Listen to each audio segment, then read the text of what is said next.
Not my MO. No. Okay, there we go. It says we're live, but don't worry, we're not really live. Got it. And if we are, kidding. Hello, everyone. Hi, guys. All right, so I'm going to start with a general, regular, old-fashioned intro so that people will know who you are. And then I'll just kind of recount what I just said in our conversation. Then we can just start talking. Sound good? Sounds good. All right. Hi, everybody. Welcome to Shannon Q. We are going to have a bit of a different video today. Instead of doing a live stream discussion, I am going to post a conversation that my friend Jon and I are having. We started this conversation offline and thought that it was a valuable thing to kind of flesh out. So we made the decision that we were going to record our conversation and post it here for you guys to see. So say hi to everybody, Jon. Hello, Jon Perry here. This Jon from Stated Clearly and Stated Casually, and his links will be in the description. So please feel free to click on them because his content is fantastic.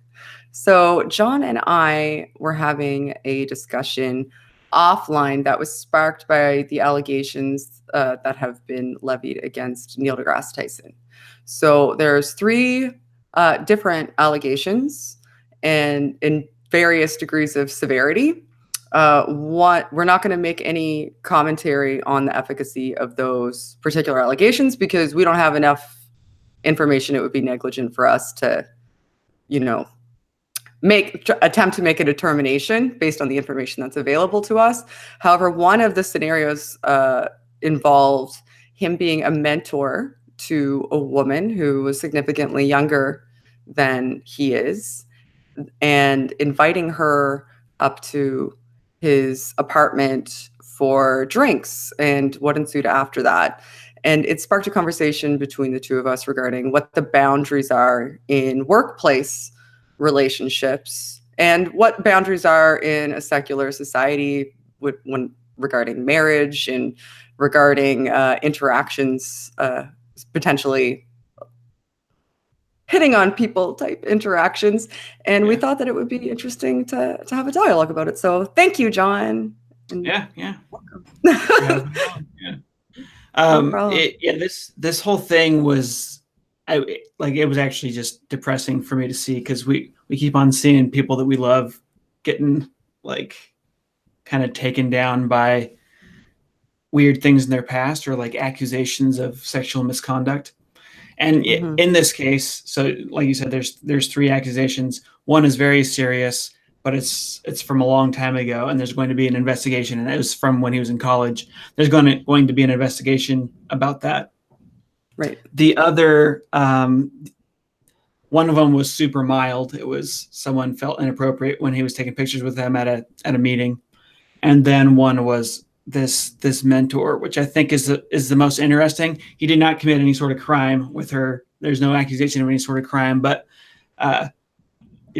it's the woman ended up quitting her job because she felt uncomfortable after he had her up there to his apartment to drink wine and have a conversation that according to her, a little bit sexual in its content. And she felt like he was trying to make sexual advances on her. So I've noticed that people have, with very little data, because all we have is this one article basically that came out originally about this. And for some reason, many people have thought that that's enough information to actually say whether or not this girl is horrible for leading him on, blah, blah, blah, or he's horrible for inviting her up.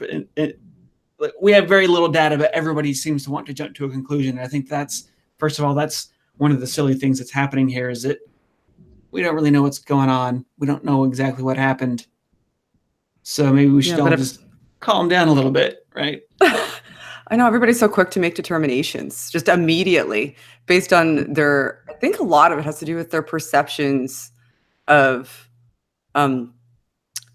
what the Me Too movement, people, some men, some women, some people in general see that as almost an attack against men because they think that at any moment, at any time, any woman could arbitrarily level a false accusation against you and now potentially ruin your life. That seems to be what they talk about when they say that they have that fear. So because they have that fear, I think they attribute it to the people that are making these claims without really having a deep look at the circumstances that are surrounding it. And in this one, I think it's really nuanced. In this particular one, I think it's really nuanced. Yeah. It certainly is. It seems that way to me too, because there's a lot of things going on. So Neil deGrasse Tyson is this woman's boss. I mean, she's his assistant. Mm-hmm. So there's a question of, is it ever appropriate for a boss to hit on one of their employees? That's an interesting question we could talk about. Secondly, Neil deGrasse Tyson is married. Well, what does that even mean in modern times? I mean, a lot of marriages have husband and wife have agreements that we're open, or we can do this, or we can do that, or don't ask, don't tell. There's all sorts of newer, like nuanced agreements that people have in marriages. So maybe that's a horrible thing that if he was indeed actually trying to, pursue this girl. Some people are thinking, oh my gosh, he's married, and actually that was what was mentioned in the article. It was brought up several times that he's married, but that's not necessarily an issue these days, because sometimes people might be in an open marriage and so on. So that's a whole new issue that we have to dance around now in modern secular society with these sorts of issues. And then there's a huge age gap between him and her. And again, that's actually not super unusual. There are certainly relationships where there's older men and younger women. She's not a minority. Sorry. she's not a minor, is what I meant to say. Yeah. She's not a minor, so there's no legal issues there. But yeah, I guess without accusing him of actually trying to sleep with her, because we don't know a lot of people say it's pretty obvious that's what he was doing, because he actually gave an account as well, which seems he was definitely fairly forward with her, it seems, inviting her out to his apartment for wine pretty late at night and keeping her there for about 2 hours. I mean, he didn't forcibly keep her there. Yeah, but she was there for about 2 hours. That brings up questions to me, though. When I've had conversations about this, I think about it from her perspective. Yeah. If this is somebody who's a mentor to you, you've had a close working relationship with them, you've started to consider them a friend, and it's somebody that somebody famous, somebody that you look up to, somebody that you might want to have a continuing working relationship or friendship with. Yeah. If they invite you up for wine and cheese after you've just finished a very large project, why, if you do want to continue a friendship with them, why should you have to say no in order to negate the perception that means that you want more? Yeah. So I saw some people in the comments on this saying that by her accepting his invitation for wine, he was clearly making a romantic invitation, and that by accepting that, she was leading him on. That's what I read one person say. And garbage. I could understand that if they were the same age and they were both single, and obviously if I'm in a relationship right now, I'm in a nice happy relationship right now, but if I was single and I was someone else was single and I invited her up for wine, that is an innuendo, right? It's not me asking permission for sex, but it's sort of it could be an opportunity to set the stage to feel out whether or not there's something there, but that doesn't necessarily mean that it was, or mean that it's wrong. Right. I don't think. Like, just inviting somebody up to be alone with you in a space. Yeah. I don't see anything wrong with that, but the more complex question is the fact that he was a mentor to her. Yes. That complicates it quite a bit. That complicates it a lot because, so if he was seeing, oh, she wanted to come up here, that's a signal that she's into me. I can now push it a little bit further and see where it goes. Right. If that's what he was doing, that's really a bad way to feel out the situation. Like, because for many reasons. First of all, she was his assistant, so she'd actually probably been to his house several times because she's his assistant. Right. So it really wasn't that much of a gesture to come up there and be with him. Furthermore, he's well known for being a wine person. So, right. Oh, sweet! I'm gonna drink wine with Neil deGrasse Tyson. That's awesome. So there's lots of reasons why she might think that this was a genuine, just friendly gesture, not any sort of sexual advance. And by the way, he has not admitted that it was any sort of sexual advance. He says it was a friendly gesture in his rebuttal. So, but I guess kind of the question I have is, would it ever be appropriate for someone in his position to try to pursue a relationship with someone like her? Question. I've been back and forth on that question a lot. I feel like when you look at the cost benefit analysis, the answer almost, for self-preservation purposes, the answer almost has to be no.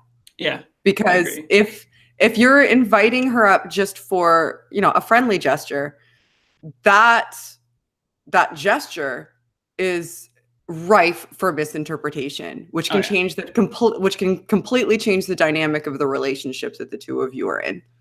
And it did in this circumstance. Let's give him the benefit of the doubt. Like I said before, we don't have enough information to make a judgment, but for the sake of this hypothetical, let's give him the benefit of the doubt and say that he really just, he didn't want to go with the other people that were celebrating elsewhere because he's a bit more of a solitary person, but he did want to have some company. And he was friendly with her and invited her up. Let's just say that's what it was. She could easily have misinterpreted it because of the circumstances surrounding that scenario, because you're alone with somebody, because you're having wine and cheese, you're in a potentially intimate setting. Yeah. It's easy to misinterpret that, even if that isn't the intent. It may have been the intent. He may have been trying to feel out to see if he could have a relationship with her or pursue her further. But it's right for that misinterpretation. And because it's easy to misinterpret it, as him, I couldn't understand why he wouldn't do a cost-benefit analysis and say to himself, okay, this is probably a bad idea, because it could easily be misinterpreted, especially in the climate that we're in. Yep. I'm not necessarily saying that it's wrong, but it's dangerous. It's dangerous because if you are pursuing her and she rejects that, then the dynamic in your working relationship is completely destroyed and changed. If you are pursuing her and she accepts it, the dynamic is, again, completely and totally changed, not just for you, but for other people that are working with you. It's just an all-around bad idea. I don't know. What do you think? Do you think? Well, yeah. So, I think it seems clear, that having watched the Me Too movement and stuff, it seems clearer and clearer that it's extremely difficult and stressful for women to deal with, or for anyone to be getting hit on by their boss. Like, that's super stressful for many reasons. Yeah. And I happen to know I know a couple that's in a very happy and long relationship. They've been in a relationship now for like 20 years, where it was the boss hitting on a subordinate, and that worked. Oh, wow. But I know lots more situations where that's gone wrong. Yeah. And this kind of brings up this question as well. Is it ever appropriate, and how the heck do you know when it is? Like, what if, these two people are in love and they never come in contact with each other because of some rule at the office, right? Is that something that has to be respected above all else? Or is this, what do people expect in this situation? Or is it always off limits? I mean, they're outside of like office hours, I guess, in this scenario. So what they choose to do with their own time is up to them. So you can't just say it's off limits. Right. Within the confines of the working environment, while you're on the clock, then yes, absolutely. I don't think you should ever be attempting to make a pursuit of anybody while you're on the clock. But when you're not, I'm hesitant to say no. But I couldn't imagine being in a scenario where I would make that choice for myself. Because think about what you're doing to the person that you're making an advance on. You don't know their mind, right? So you have absolutely no conception of whether or not the signals that you're perceiving or think you're receiving from that person are legitimate or a misinterpretation. Right. In this case, he was a mentor to her. So he could have been perceiving what is actually, admiration of somebody that you perceive as a mentor, somebody that you look up to. He could have been perceiving that as, more intimate than it was. Right. Potentially. And maybe that led him to make a poor decision.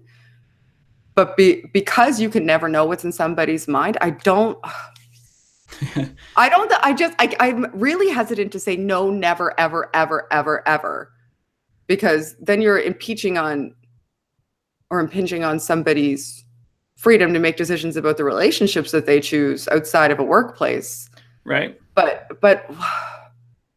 it's a super crazy thing to do. Like, I think, for a boss to hit on a subordinate, it really is a crazy thing to do, because for all those reasons, there are all sorts of things that you might interpret as affection, but it's actually just someone doing a good job at what they do for a living, right? I mean, like people think that waitresses like them all the time. Like waitresses get hit on all the time for this because they're serving and with a smile and being friendly, and most employees treat their bosses that way. So it is super hard to tell. You have to be, if you are going to do this, if there's anyone out there that's like, I think I'm going to hit on my subordinate and try and start a relationship with her or him, keep in mind that you need like times 10 extra signals, because you could ruin your life. You could ruin your life. You could ruin that person's life. You could have people making YouTube videos about you, your sexual really clever, smart people. You could, brilliant, amazing people. All sorts of things could happen. So it's man, that is a difficult one. I mean, like I said, I do know a couple I think they're going on 20 years in their relationship now, and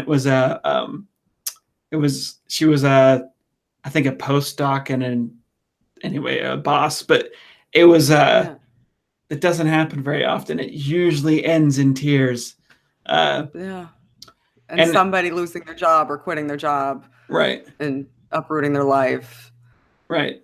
Like, you have to think too, like, if you're in a superior position, if this person that you're potentially pursuing is subordinate to you, what if you wield a certain degree of perceived power and authority over that person? You just have to, by virtue of the type of dynamic and relationship that you would have with that person. I mean, their job is dependent on you. They potentially look up to you and respect you. Their reputation would be tied up in how they choose to respond to your advances. So Absolutely. if you hit on somebody who's subordinate to you, even outside of the office, you're now putting that person in a situation where they have to run a chain of scenarios through their head immediately about not just what's going to happen between the two of you in that moment, but what's going to happen with my life right after I decide how to respond to you. Yeah. That's a lot to deal with. That's a lot to deal with. You're not just talking one-on-one with a person that you walked up to off the street, or somebody that you met online, or somebody that you met in a bar. You're talking to someone you have a pre-existing relationship with that's valuable to a company, valuable to you, valuable to that person. Right. And their life may revolve around that job. Yeah. And now they have a choice between either pursuing a relationship with you, which great if that is the case, if you're the one in a million that manages to pull that off, or they have the choice to potentially completely damage a relationship with you by rejecting you, and then still have to look you in the eyes and be subordinate to you Right. every day. Right. Like, would you want to be in a work environment where that dynamic now exists, where somebody made a pass at you and you still have to go in every day and, get them their coffee, or in this case, she was driving him around. Yeah. They were alone in vehicles. Like, even in the best case scenario of rejecting those passes, everything is ruined. Yeah. Yeah. So, I mean, yeah, I think to sum that all up, I would say having a hard, definite rule is, I am reluctant to say that it can never happen ever, but man, it needs to be like the stars have to be aligned, right? In order for this to like even be something you're willing to consider if you are attracted to a subordinate.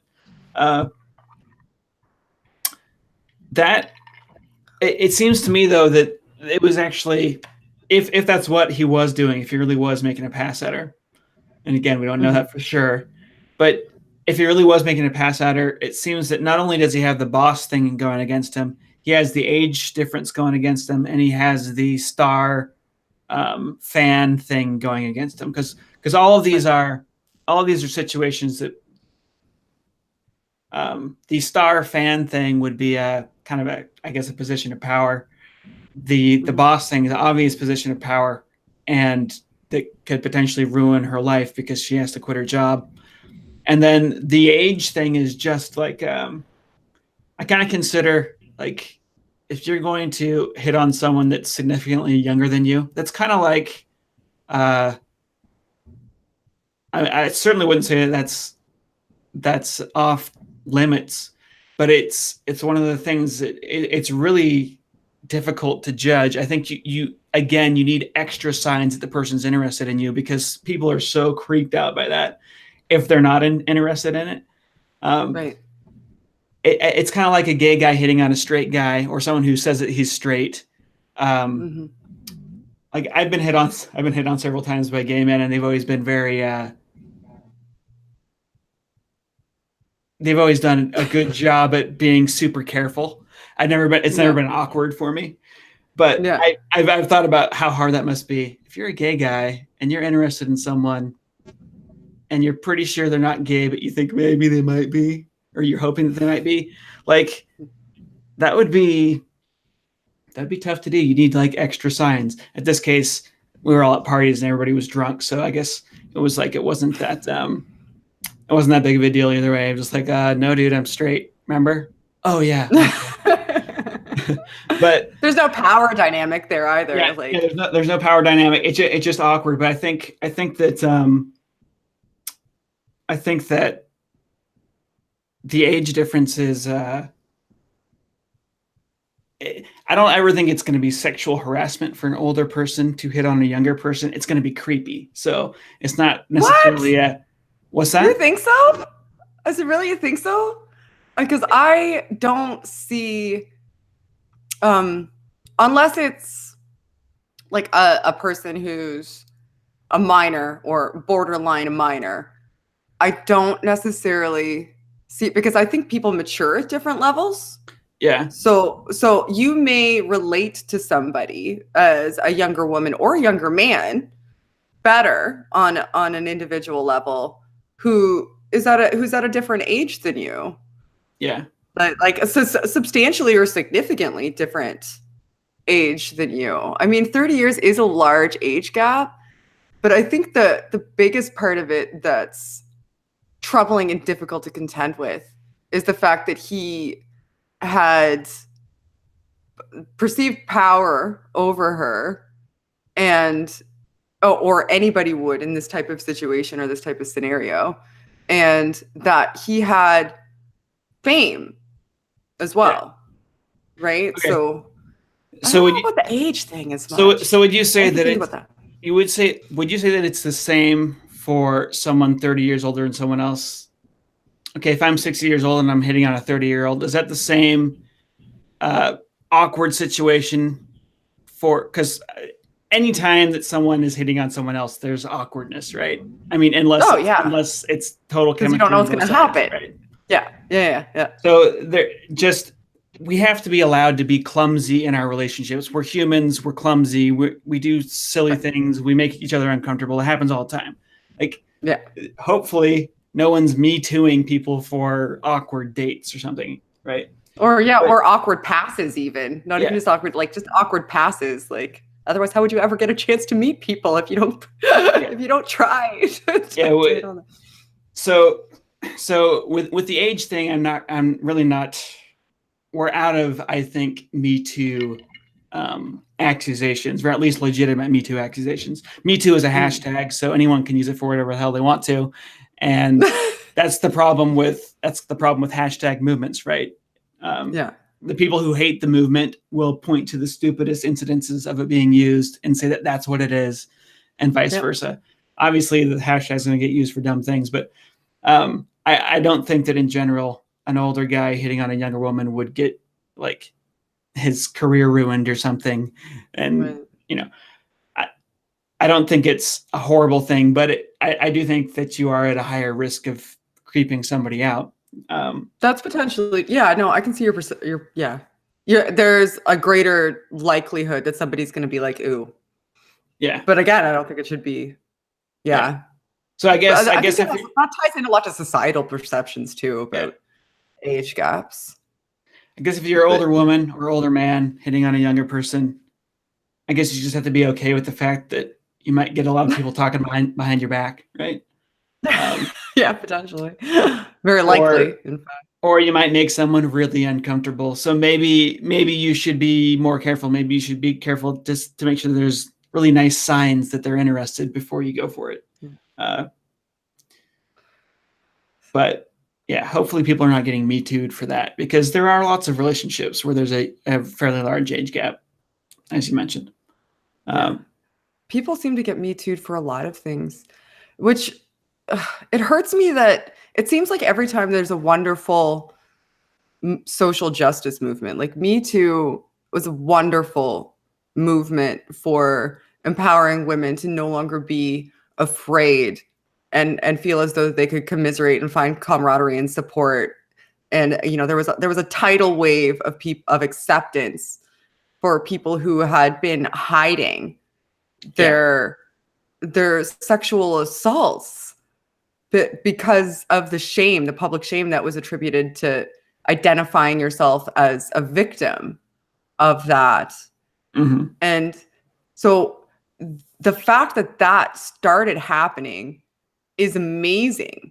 What it seems to have mutated into and have been co-opted for is it's almost like people make it into, like you said, they find the worst cases and then they make a broad attribution to the entire movement as though that's what it means, when really to me initially it just meant, great, now we can accept and understand and start being a better support to and looking further into all these cases of legitimate sexual harassment and sexual assault. I mean, that doesn't mean believe everybody who makes an accusation immediately by default, but it means look into them, do investigations, take them seriously. And it's almost like it's being made into some sort of joke by people now. So people make it seem as though it's tantamount to a witch hunt when it's not, or it didn't initially intend to be. And I don't think it even really is now, to my perception. I mean, I'm always open to being wrong, but I don't think it is. I think it's being made out like that. I don't know. What do you think? Yeah, well, I mean, yeah, I think this is just the problem with the hashtag movement is it's anybody can use it for whatever they want. And this is the problem in general with discussions about politics. So let's say, I'm a Democrat and I can get online and find Republicans doing horrible things. And then I can post that on my Twitter feed and like, oh, look at these stupid Republicans. And Republicans do the same to me and find some super, super liberal Democrat saying something absurd or, flipping out because they've been triggered. And they can post and like, oh, look at liberals. They're a bunch of idiots. Like, that's what we do to each other all day. That's what you see on social media. And it's really stupid, right? This is not a constructive conversation. You're looking for the dumbest people. Every group has an idiot, right? So some have several. Yeah. Some have several, yes. So I feel like the problem with the Me Too movement is that the people that are against the Me Too movement have been finding the worst cases possible, the biggest idiots in the Me Too movement, and pretending that that's what the movement is all about. And even smart people are falling for this. They're thinking, oh my gosh, the Me Too movement is this horrible thing. We need to be very, very careful of it. I agree with you. I'm like, wow, this is a pretty cool thing that's happening. This is the shift. Everybody's now on their toes. This can obviously go too far the other way, but it's like when the pendulum's been held over here for so long and you finally let it go, it's going to swing to the other side before it settles in the middle. We just have to know that at the start of any sort of movement, things get crazy in the opposite way that they were before. That's just part of the growing process, right? I think that 10 years from now, this is going to have been a huge, super important movement in our culture. And right now we're getting through just look at the Neil deGrasse Tyson case. You have in the same article about a rape accusation, you have a story about him looking under a woman's sleeve to see if Pluto was underneath there because she had a tattoo of the solar system. And she said that made her uncomfortable. Right. She did not say that was assault. She did not hashtag me to him for that. But it was in the same article. And so there's this, people are putting rape with looking at someone's tattoo in the same category, which is, that's weird, right? It's almost like, now that you said that, it's almost like his particular set of allegations seem to run the full gamut of that spectrum. Yeah. They go from rape all the way to somebody touched me, lightly touched me to look at a tattoo I had on my arm.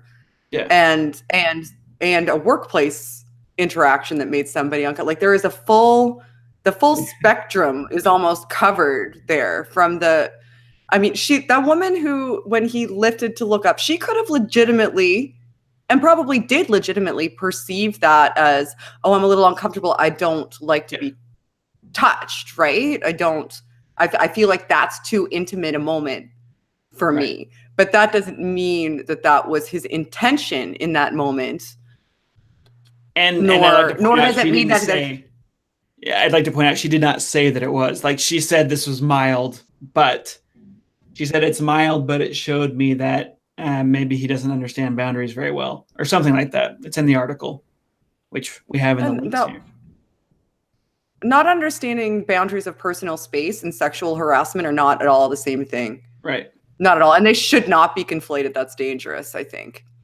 Mm-hmm. As somebody who's a huge proponent for making sure that sexual harassment and sexual assault are taken seriously, when you start to conflate them with just somebody who's socially awkward and isn't the best at recognizing what you perceive to be an acceptable degree of personal space, that's dangerous. That's when that pendulum goes too far in the other direction, to my mind, because that's dangerous territory.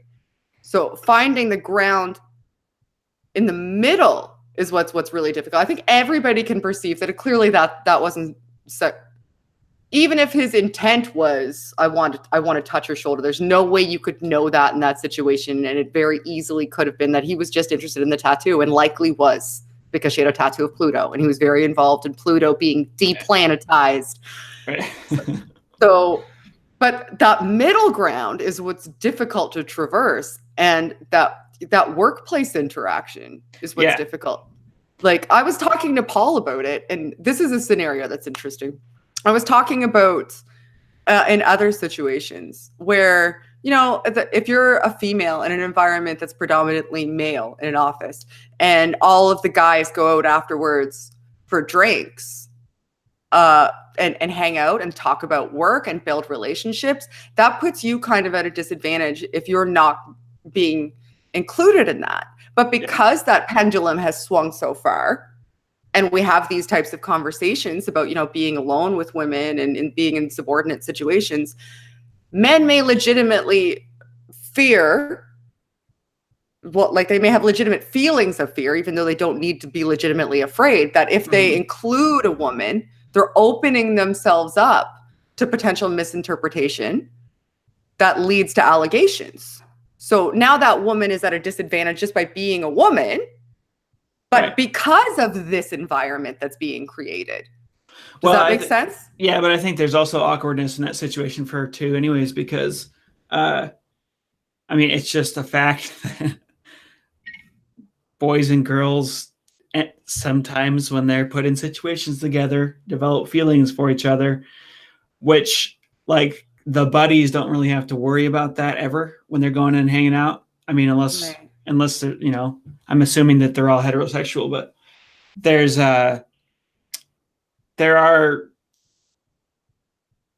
just are things that are difficult. I mean, with this, that's what I'm talking about. It's hard to traverse, right? Because admittedly, she's at a disadvantage. However, boys may just want to hang out with other dudes. Right. Or they may be, afraid that they are going to start having legitimate attraction to her and what that means. Like those dynamics, those biological dynamics can't be denied. And this sort of climate amplifies those fears, but it also amplifies the consequences, because now if you don't include her, maybe there's consequences for you for not doing that. But if you do include her, maybe there's consequences because you have a couple drinks and act like an idiot. Right. So you're right. So what do you do as a dude? What do you do? What do you do as a female in that situation? I mean, what do you do? I think a really important thing with all of this is for people to realize, hey, we're animals and we do stupid things sometimes, and we should be willing to forgive each other and be willing to, like, deal with awkwardness from time to time, because awkwardness is inevitable because we're animals and we're working particularly together. Stupid ones too. So I think we're getting off Neil's case to much more common cases. I mean, most of us are not in extreme positions of power over women that we're trying to pursue or men that we're trying to pursue. Most of us, I would say most of us are probably more likely to be in a relationship with a coworker than we are with a boss, right? So for sure, and that's also super awkward. I think with a boss hitting on a subordinate, it can easily get into sexual harassment positions. And it should, I think, if it's unwarranted, unwelcome, and unsolicited, it should. Yeah. But with coworkers, a lot of times relationships are going to happen. It seems pretty normal. You're spending most of your time with these people during your day. If you're not in love with someone already and in a relationship, you probably will fall in love with someone you work with. If you that's how we work. So by virtue of proximity and exposure. So I think that we need to be good at rejecting people in ways that they can bounce back from. And I think that would include not gossiping about it afterwards. If someone makes a pass at you and you're not interested, you don't go laugh about it with your friends afterwards. What? There's that. You're no fun. No fun at all. You can't go laugh. Yeah, I guess I'm now making rules, huh? But I mean, these are things that can make it easier for people to deal with this stuff. I don't know. Yeah. It's Do you think what's the answer to the like? I don't feel like there's an answer, like a clearly defined answer to these scenarios, and maybe that's why people are so polarized because there just isn't a clearly defined answer. Mike Pence, our vice president, has an answer. Oh God. I don't know if that's the answer though. No, I agree. Well, let's talk about that real quick here though, Okay, because do it. Bring it it was up, bring it funny up. because Mike Pence has a rule that he and his wife have between them where he will never eat dinner with another woman alone. That's not his wife. So I guess he would eat dinner if there's multiple people there. It doesn't have to be his wife that's there, but there has to be multiple people for him to eat dinner with a woman that's not his wife. And he won't go to any party where alcohol is served without his wife. So these are very strict rules that he's made for himself.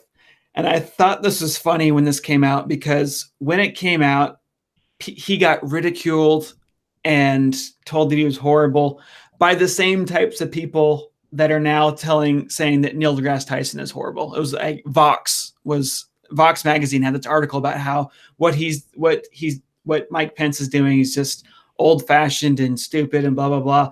And they're also saying that Mike Tyson is being inappropriate and inviting a young woman up into his house. So it's like, what's your stance, people? Come on. He's too prude. He's not prude enough. What are we supposed to do? I don't even think it's prude. I think it's because it's perceived as exclusionary. I don't think it's because it's perceived as prudish. I think it's because it's perceived as exclusionary. And and also the more extreme ridiculous people would probably see him stifling his ability to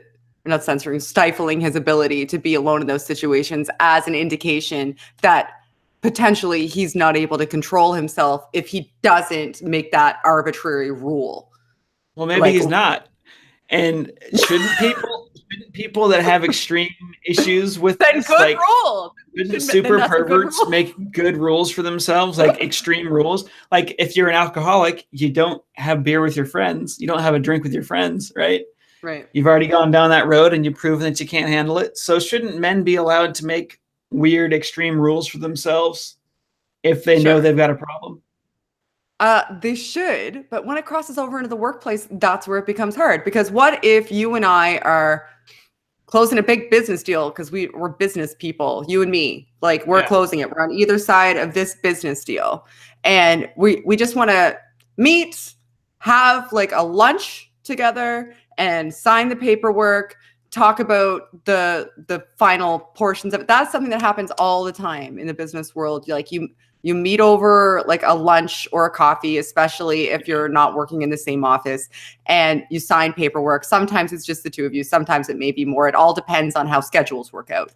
If it's me and you have that rule, what, do you ask me to go find a man to have lunch with you? No, I wouldn't want to be the person who did. That'd be the end of our deal. I would say that if I'm the one with the weird rule, I find someone that's going to come with me, and I probably wouldn't even tell you about my weird rule. I don't know. But how do you sign the paperwork then? If it's you that needs to sign the paperwork. Well, it's me and you having lunch with some friend of mine that I brought. So you just invite some dude to sign a legal paper and not even.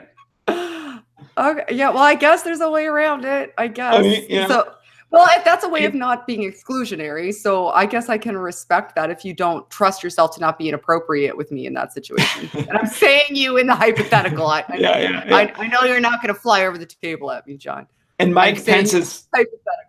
In Mike Pence's case, he's got plenty of money to hire a professional cock blocker for him to join him on meetings. You know, he can say, "Oh, this is my secretary" or whatever.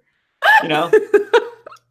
So this is Bob, my personal assistant. He accompanies me in all of my business endeavors. Yeah.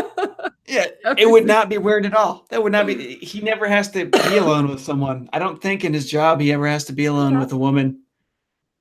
If that works, and you're not like asking a woman to find a man or avoiding those situations, or refusing working with women because you think that they're gonna right.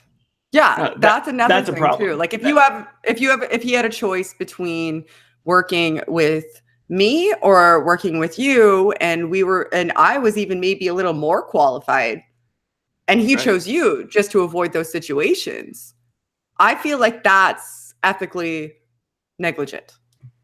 Well, yeah, okay. So we wouldn't want large portions of the population to have his strict rules, but I think if there's a small portion of men that have this rule because they have some weakness or because their wife, maybe their wife is super paranoid or whatever.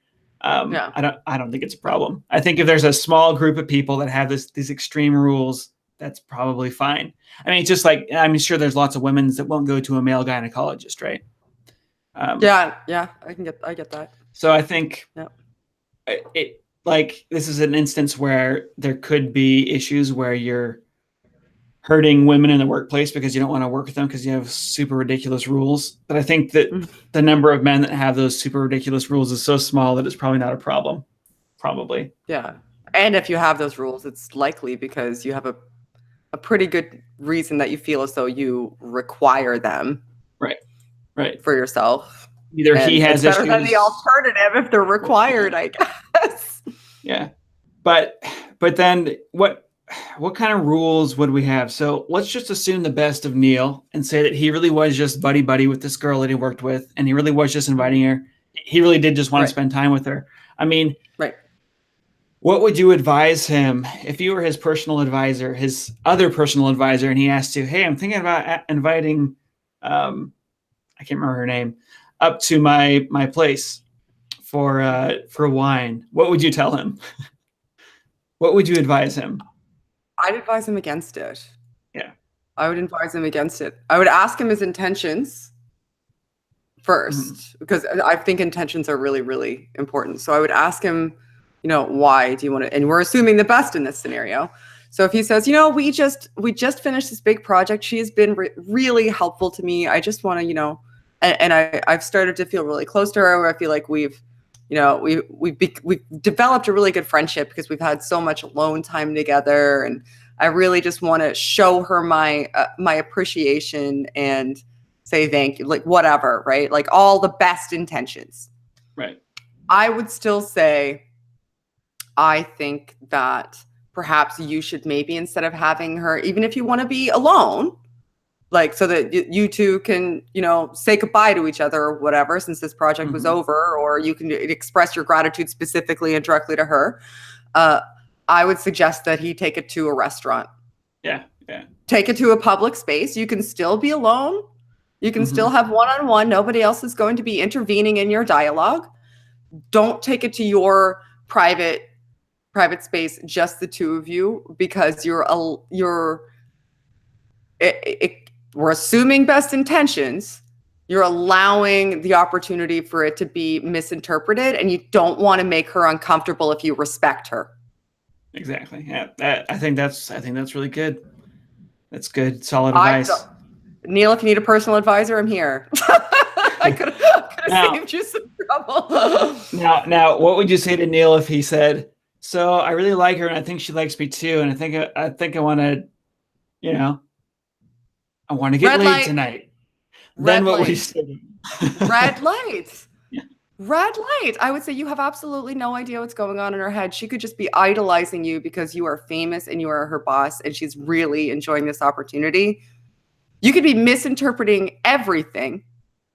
Is it worth the risk to her and worth the risk to you and worth the risk to the working relationship and the project that you're both on together to find that out? When, especially since you're married. Right.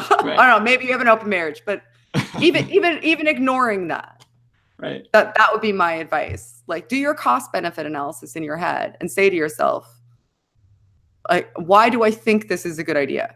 What's the best outcome of this in my mind? Yeah. I think put it in your pants. I think this has been a good summary. I think this has been a really interesting thing to think about. instead of trying to get on the accusations, oh, these women are just accusing him or he's a horrible guy. Yeah, hey, we were able to just talk about situations that all of us had to deal with. I think this was cool. Yeah. Thank you. I appreciate it. You're easy to talk to, and this isn't an easy topic to discuss. Yeah, and I mean, I just had to talk about it. I was just literally depressed for probably about 2 days, like pretty seriously depressed when this came out because Neil deGrasse Tyson has been, I'm a science educator, and Neil deGrasse Tyson is one of the few people that I really looked up to, that I really do still look up to in my career. And just to see that he might have screwed things up because of this, or whether or not it was actually his fault, or whether or not these are just weird accusations. Yeah, it was it's good to talk about this. So, I'm glad you did. I wish the best for everybody involved in this. I know that for the women, they're getting attacked now like crazy. Which is insane to me. Yeah. Like, before people even understand all of the information, everybody polarizes into their camps and just starts emboldening each other to just attack on both sides. Right, like right. It's like reasonable, measured dialogue where you attempt to see all perspectives is at a premium. Yeah, I find it's not something that you can easily just fall across on a day-to-day basis because everybody's so busy being angry right about everything, right without trying to figure out even why they're freaking angry. Yeah, I do have one more thing to talk about before we go, and that's, we got time, go for it. If Neil, so let's assume that the rape charges are garbage. There's nothing there. There's an investigation. I'm hoping that's the case. And let's say that this case with the woman that he worked with, something was a little bit creepy there. Like he was actually hitting on her. Let's just say that scenario comes out. What is the pathway to forgiveness for Neil deGrasse Tyson before he can be just back full force, doing his thing, teaching us science without us having to worry about him being weird? Or like is there a pathway to redemption in this case? Okay, so here's the caveat, and I know you said in this hypothetical, the rape case was garbage. If the rape case isn't garbage, if it's legitimate, both you and I would agree that I don't really think that there's a path. Yeah. But like if that's legitimate, there's no path as far as I'm concerned, and you would agree with me. Path by path. But neither one of us is delegitimizing those allegations, and for the sake of this hypothetical, it's so that we can all consider these scenarios as they track through all of our lives. Right. So if the only thing that pans out is that he was legitimately hitting on this assistant in that scenario, I think his path for forgiveness starts with being honest about his intentions. Yeah. That's step one, is saying, in this scenario, I thought that this was maybe something that she wanted as well. I misinterpreted, and I made sure that, because it seems as though he set it up as a casual environment so that he could kind of feel it out for more, right? Yeah. Yes. See how she reacted to it, which is the way a lot of these scenarios tend to go if you're not in a subordinate relationship. If you're just in a, friendship, let's see what's going to happen if we're in a more intimate setting. So if that's the case, he could just admit that, I thought that this was something she might want to pursue as well. I was getting what I thought might be signals from her, and I misinterpreted them. I apologize. I have to be honest about this. I have to be honest with my wife about this and apologize to her, and apologize to this woman who I made uncomfortable enough to leave her career. Yeah. And And what can I do to make it right for her? Right. Like he needs to, there needs to be some sort of repercussions for the fact that she had to walk out of her job in this scenario. If she misinterpreted his signals, then she did that just based on a perceptual miscommunication, which happens. But if she interpreted correctly, then there should be he should make some sort of remuneration to her and like help her with a job, make sure she's okay, at least admit fault. And that would be a start. I think being honest is generally a pretty good policy. Yeah. Well, unless you have something to hide. I actually think that even if she did completely misinterpret everything, so he was really just trying to be her buddy, he still does owe her an apology for using, for putting her in a situation that made her that uncomfortable. Because really, I really think that an adult should, a grown-up his age, should know that I'm inviting a young woman into my apartment late at night. This could look bad in her mind and to the public. Right. Like, just doing that, and maybe he didn't realize that at the time, but after thinking about it, he should know that, oh yeah, that is pretty obviously inappropriate. You don't think that might be slightly risky though? Because that's almost as though saying having a friendship with a female coworker. Because if let's flip it for a second for the sake of this. If his assistant was a dude and he invited a dude up to have wine with him, should he apologize if he like? Well, okay. So the wording that she had was, hold on, let me pull it up. This is the quotes. It says, "Would you like to come up and share a bottle of wine and unwind for a couple of hours?" I'm pretty sure that if I was his assistant as a dude, I'd be like, "Are you hitting on me?"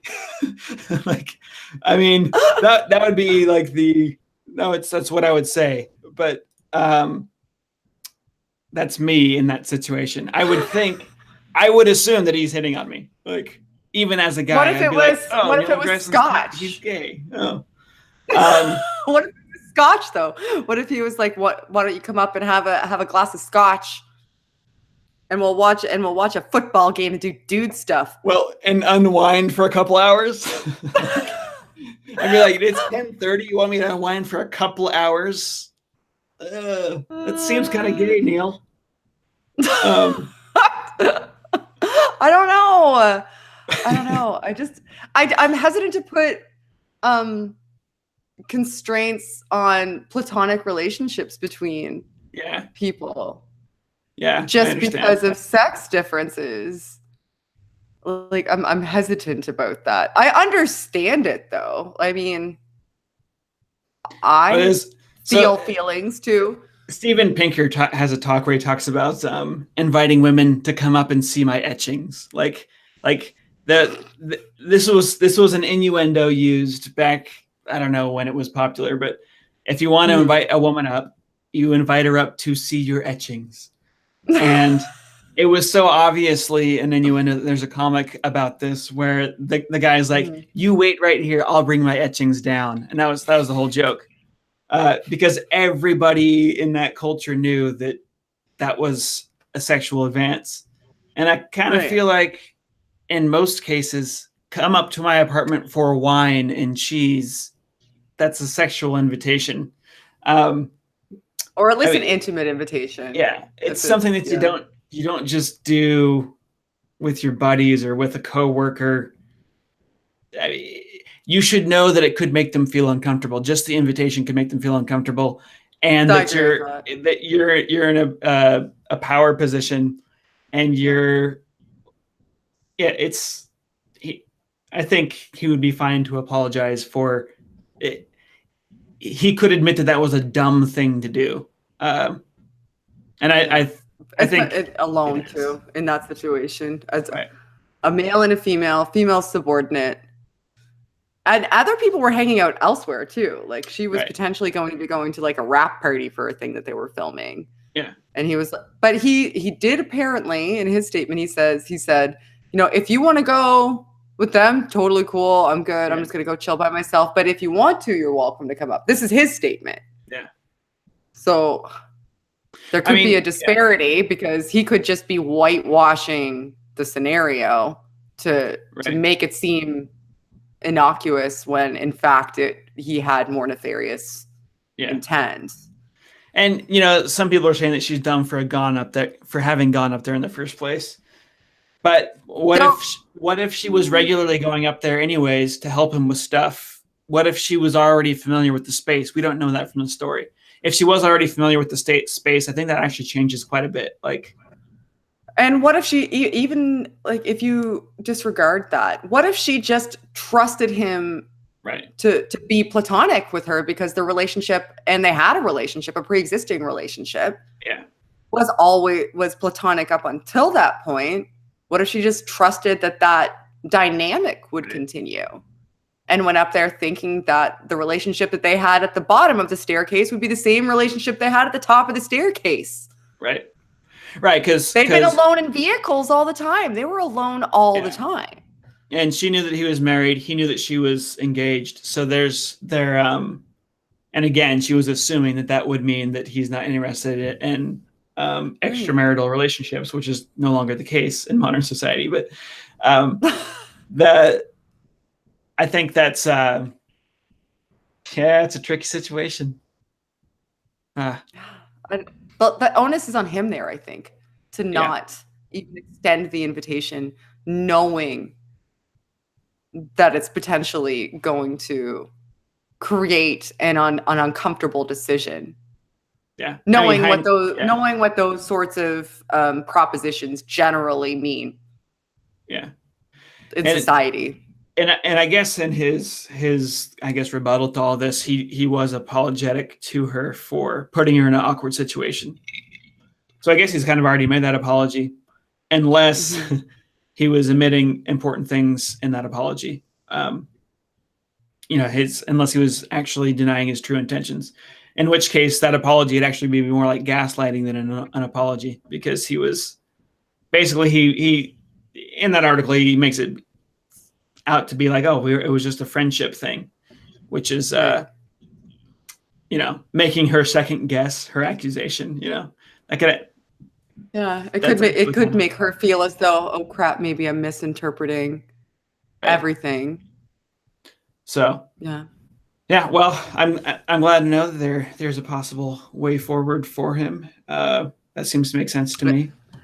It all hinges on that rape allegation, I think, in my mind. The Pluto thing to me is nothing. I've made people uncomfortable by encroaching. I have personal space issues, so I've done that with absolutely no sexual connotation whatsoever.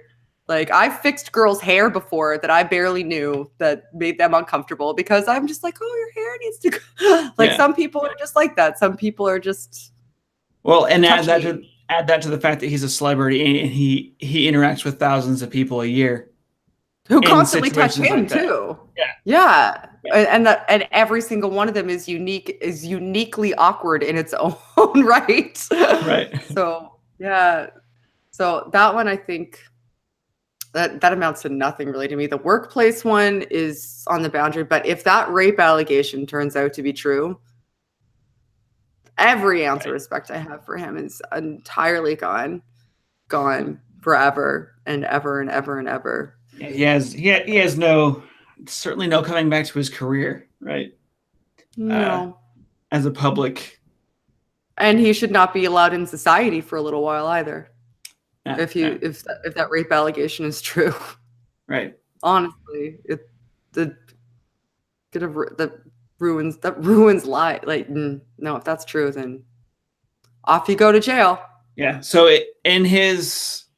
he claims that he is in full support of a full investigation, and he's going to participate as much as he has to in that. He's going to work with them on that. So, this isn't it's not as bad as our Supreme Court justices, but you're Canadian now, Jon. Don't worry. We're way better up here. So viewers know I am not Canadian. I just live in Canada. No, we're claiming you now. Okay. Jon's now Canadian. We're claiming Jon. Let's go back to it. Does that count? Oh, no, not really. It's completely different. Did you learn French yet? Oui, yeah. Je ne parle pas français. I do not speak même. French. I'm trying to learn slowly on my phone. I have an app for that. So There's an app for that. Duolingo. Does your app teach you Quebecois, though? Does it teach you Quebecois? No, it doesn't. Oh, my girlfriend does. Then you're not going to know how to talk to anybody. My girlfriend teaches me Quebecois. Good. It's not the same French. Yeah. Not even close. My French is currently good enough for me to yell at the dogs, and they understand me. Like, Asseyez-vous! Ali, go. Come. No. Asseyez-vous. No. That one's easy. That one tracks well. Awesome. All right. Well, I'll stop broadcasting in a minute. Say bye to everybody and tell them where they can find you.